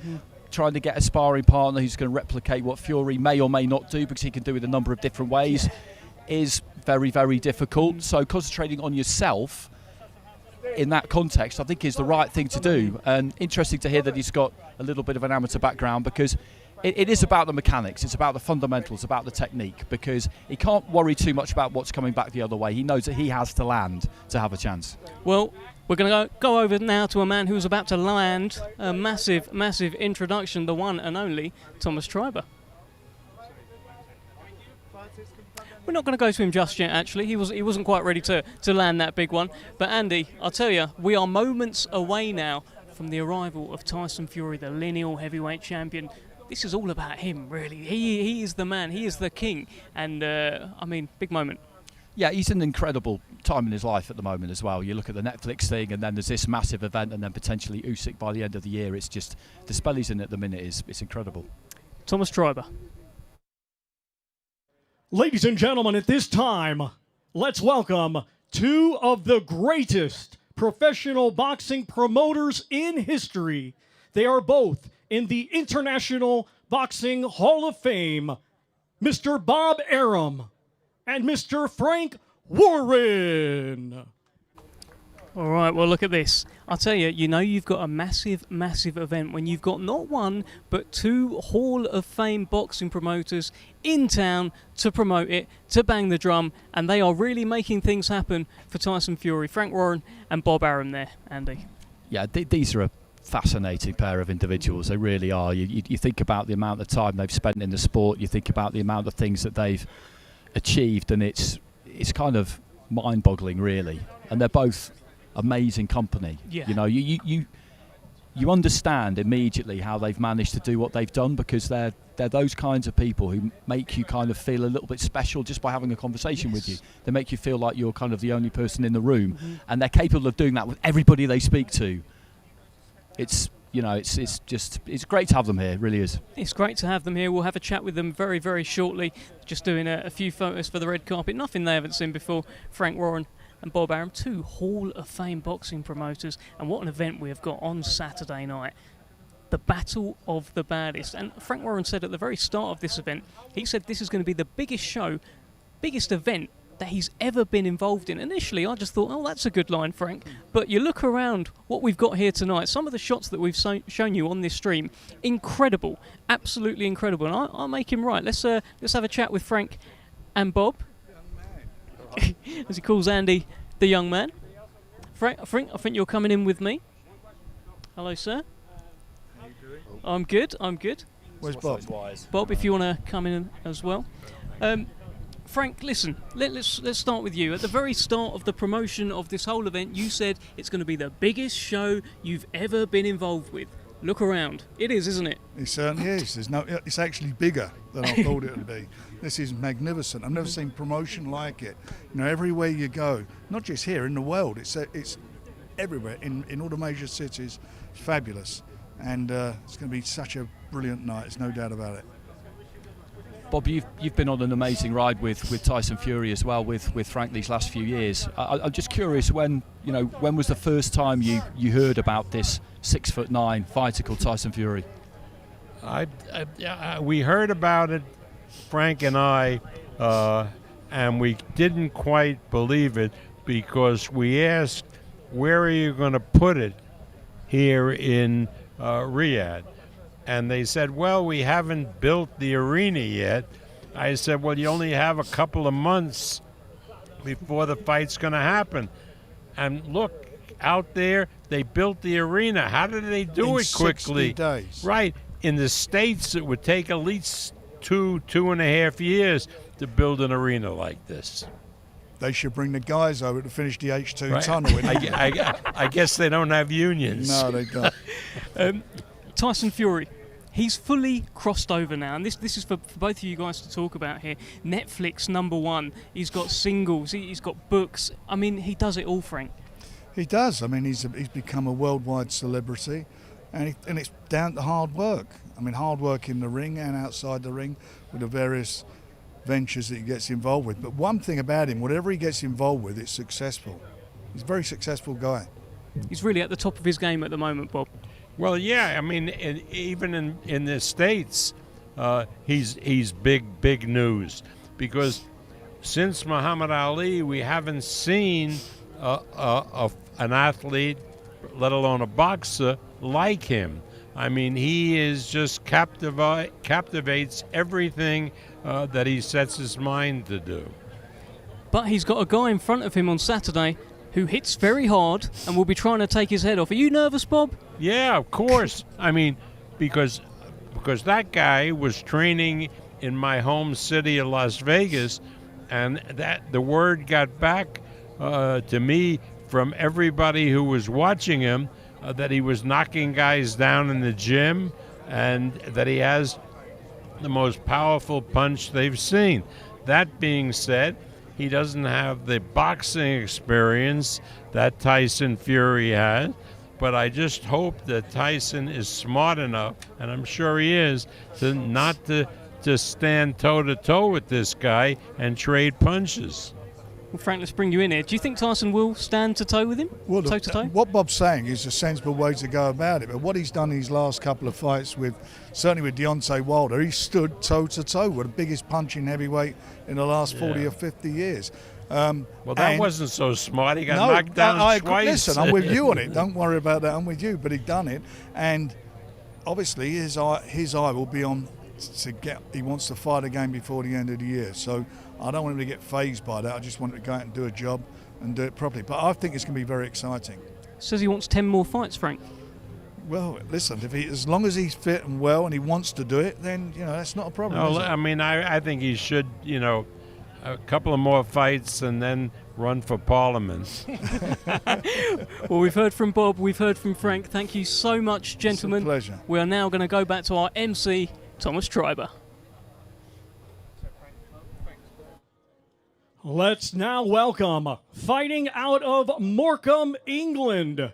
He brings an undefeated professional record with 33 wins, 1 draw. 24 of his 33 wins come by way of knockout. He is the lineal boxing heavyweight world champion and the reigning WBC heavyweight champion of the world, known as the Gypsy King, Tyson Fury.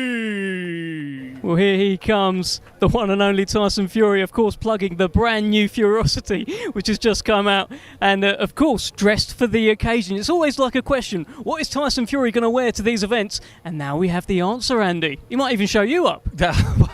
Yeah, I mean, I wouldn't attempt to pull that off. I really never in a million years. But it's just good to see him. It's always good to see him, isn't it? Because he brings an awful lot to this sport. And I remember me and you spoke to him a few days before his fight with Derek Chisora last year, when he came back after a brief retirement, and he basically said, didn't he, that he tried retirement and it scared him because he didn't have the routine, the focus, the adrenaline, the ambition, everything that you can think of that boxing brings him, and he knows that he can't really replace it, and he wants to keep doing this for as long as he feels that he's able to do it, and that is good news for the sport.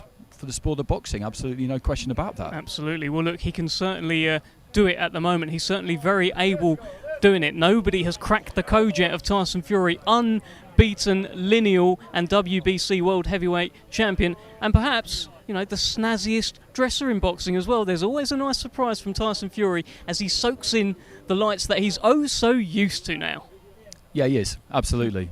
Absolutely. And it's taken a while, you know, for things to materialise for him this year. When this fight was announced, people were wondering what was going on really, but they knew, I think, at that point that there was a bigger plan in the background, that things could happen off the back of it. Obviously, if things go as he expects them to on Saturday, then we expect to see him back here against Alexander Usyk on December the 23rd, which would be 2 absolutely colossal events within the space of 8 or 9 weeks, which is just not what you ever normally see, and that again is great for the sport, because we've seen some big fights this year.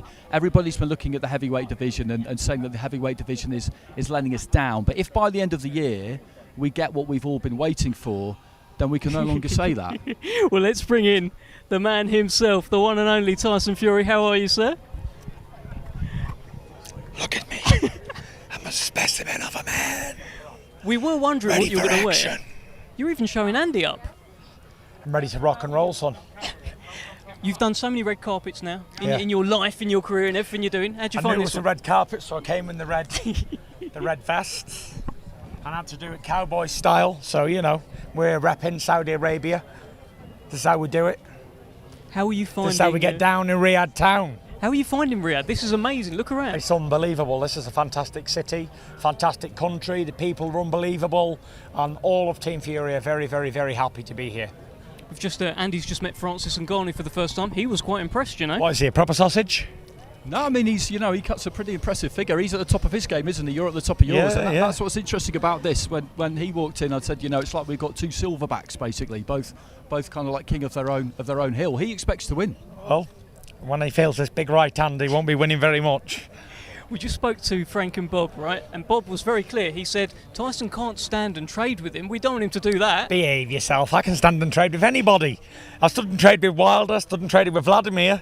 I'll stand and trade with this little bitch. You can see Ngannou now. He's on the camera there. What yeah, would he you looks see? like a proper sausage. Looks cool and calm. I've heard the dreadlocks, but what are those shitlocks? So you think you can stand and trade with this guy who hits harder than anyone else in the world, right? Says who? Well, he was in the Guinness Book of World Records, Tyson. Well, I've not had a go at punching, so he ain't beat me. I have beat the actual biggest puncher in boxing and knocked him out. So yeah, until he beats me, he can only ever dream about that record. The biggest puncher in combat sports, me. We saw that shift in style that you brought into the second Wilder fight, and I guess since then, this is you now, isn't it? This is what you want to bring, because in the heavyweight division, what people want to see, what they've always wanted to see for decades, is knockouts, and you want to give the people what they want to see. Well, I might give them a knockout, or I might give them a slick master boxing performance. Not let the ugly man touch me once. That'd be unbelievable, wouldn't it? Come out and start dancing, tripling the jab like Apollo Creed. Stick and move, Rocky, stick and move. Bums brawl, don't they? You can go to a pub and see two big lumps knocking shit out of each other. But what I can do is only a gift from God. Not very many people can do what I can do. Twist and move, bend, treble that jab, follow 4 right hands behind it, slip and counter with my hands down. It's like a unique gift. How would you fight you? I wouldn't want to. Because any man who comes in front of me will lose. Whose outfit's actually better today, your one or Francis? Because we've just seen him on the screen. I think I've got more colour in mine, and Francis has got more sparkles in his. But I've always been led to believe that sparkles are for girls, so, yeah. Well, we'll put that to him. Ask him. Yeah, I haven't got a single sparkle on me. I've got a unshaved face and a big bald head, and plenty of chest hairs on show. However, he's wearing sparkles, which in my opinion are for girls, glitter and stuff. Kids and girls. So yeah, we'll see. And he's got sunglasses on in the dark, which is a big no-no. We can see that. Actually. That equals proper sausage, in my opinion. Listen, look, they say he hits as hard as a small family car, right? So what does Tyson Fury hit as hard as? A wooden mop.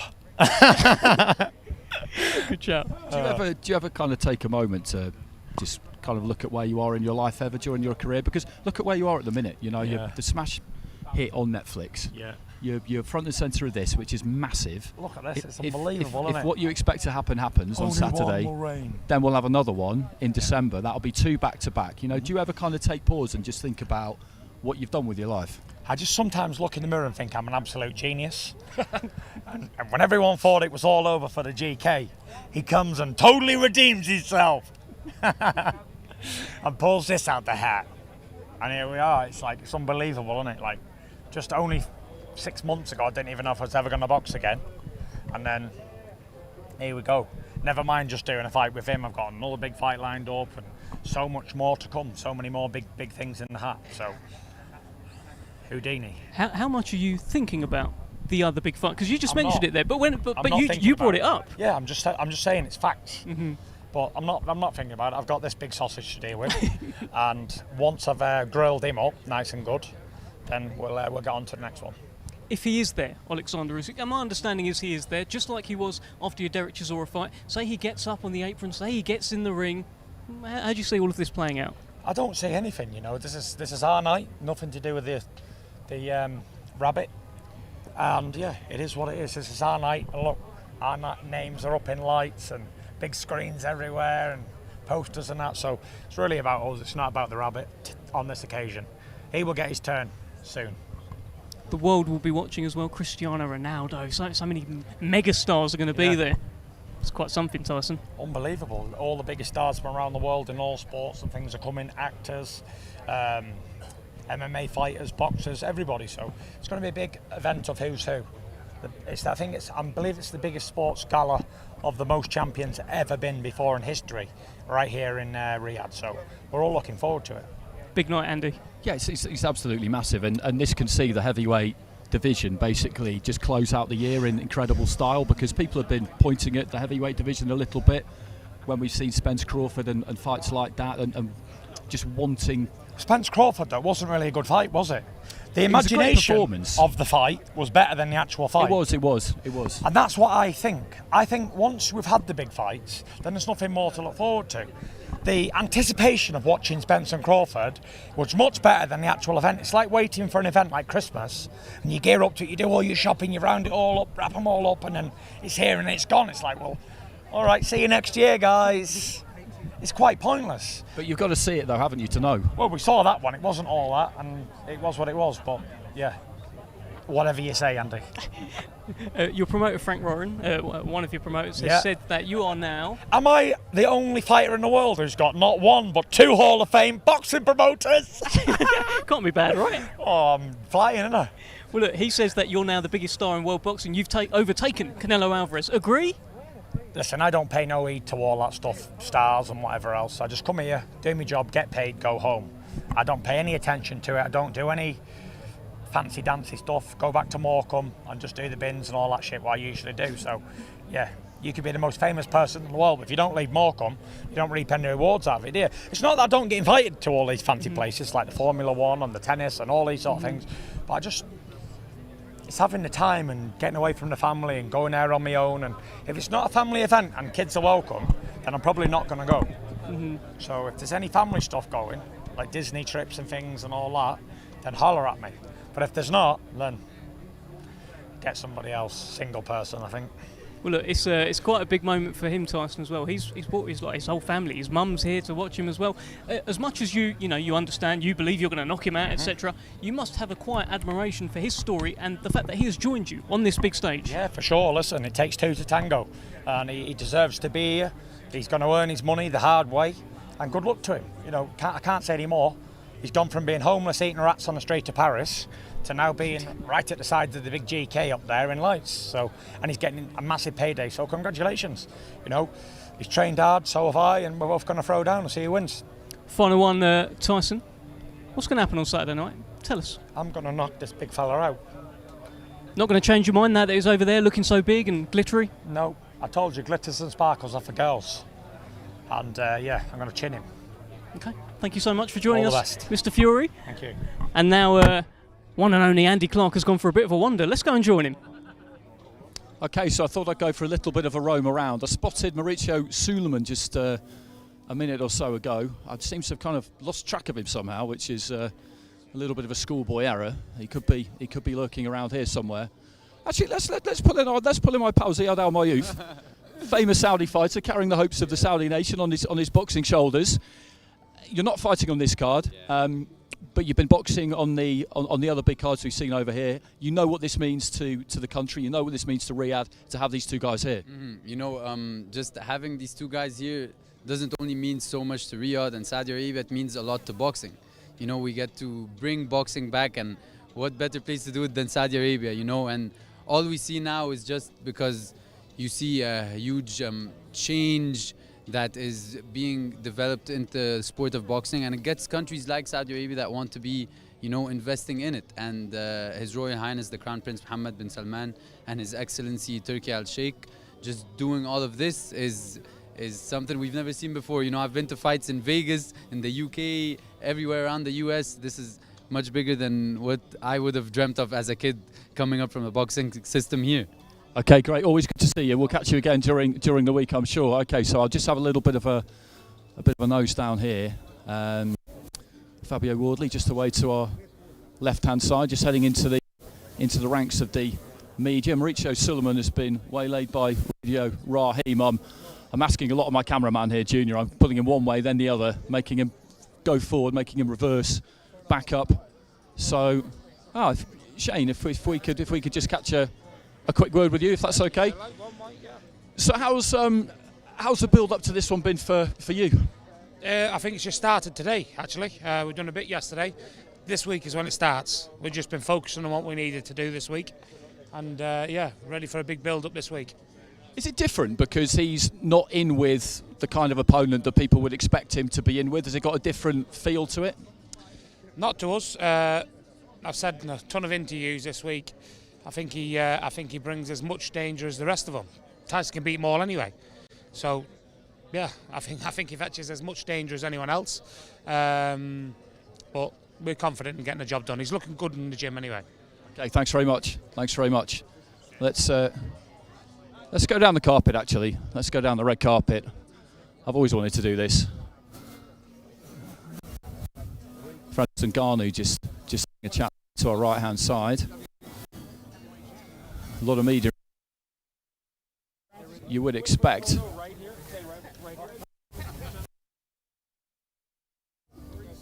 So Mauricio Suleiman, I think, has just finished. So I'm going to pounce on him. Mauricio, sorry, can I just borrow you for 1 minute? I won't hold you up, I promise. It'll be 1 minute. I swear to you, 1 minute. Massive event, this, isn't it? It's a massive event. I'm so excited. This is something that the world has been waiting for, and it's a new beginning of the sport. It's a new beginning. Boxing is going through world champions, so many great influencers, so many Japan, Tyson Fury in the UK, Canelo in Mexico, Crawford. So it's the world champion boxing, and this event you cannot top. Okay, Mauricio, good to see you. Hey, Dev, back to you. Andy Clark out there just living his best life. I love that Martin Brundle kind of style. He's getting out there, he's getting up amongst it all. I'll tell you, one thing about this fight, one thing about this event, I have seen some of the best promos ever made in combat sports. Have a look at this one.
Ronaldo, what do you think about France's chances against Fury?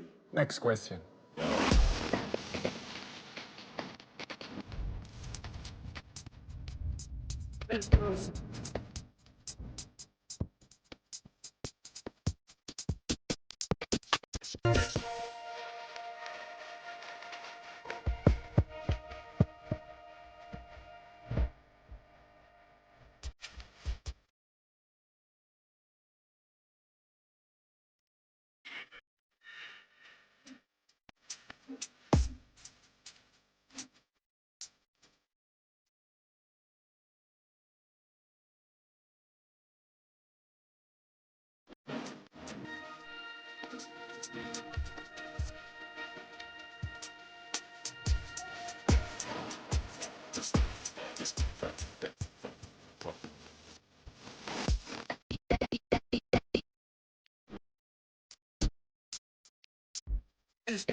Well, look, these promos are absolutely incredible, and I'm sure they have whet your appetite. I can just hear Tyson Fury shouting out in an interview. I'm sure there's going to be some great videos coming out later. And just a reminder, if you want to watch this event on Saturday night, if you're in the UK, TNT Sports Box Office. If you're in the US, via Top Rank on ESPN Plus pay-per-view, and around the world in other territories on DAZN. An unmissable show.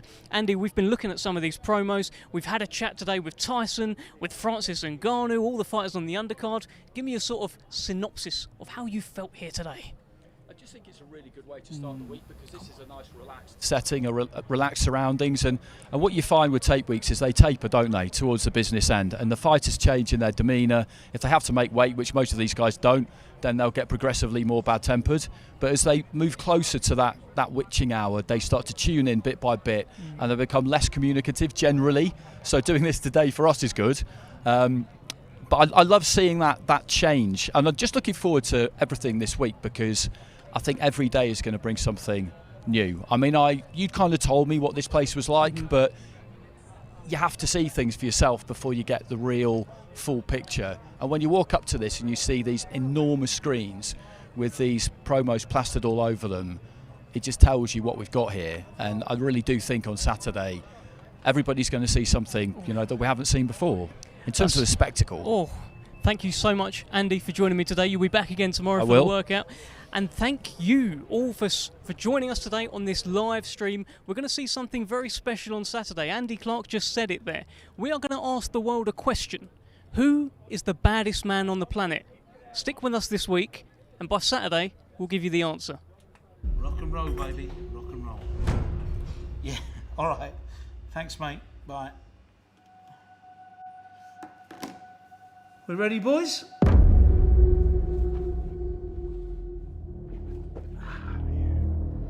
Facing me is like facing David out the Bible. You know you're He likes to go in there and whip some bang. I train my bollocks off for everybody. Whether he's a window cleaner or he's a world heavyweight king, they both get the same treatment. And that's total domination by me. This is a fight. Francis Ngannou is coming early to take his head off. Who is the baddest man on the planet? All eyeballs all around the world when you watch in Riyadh. The leading warriors. All eyes on us, like Tupac said, all eyes on me. This man has transcended his sport. The pinnacle of boxing. Saudi boxing, get ready for a takeover. Gypsy King style. All of a sudden, bang. This won't be happening without His Excellency Turkey. It is the event. Facing the Gypsy King, no matter who you are, you can't win. I never leave any stones unturned. That's why I've been undefeated in 15 years.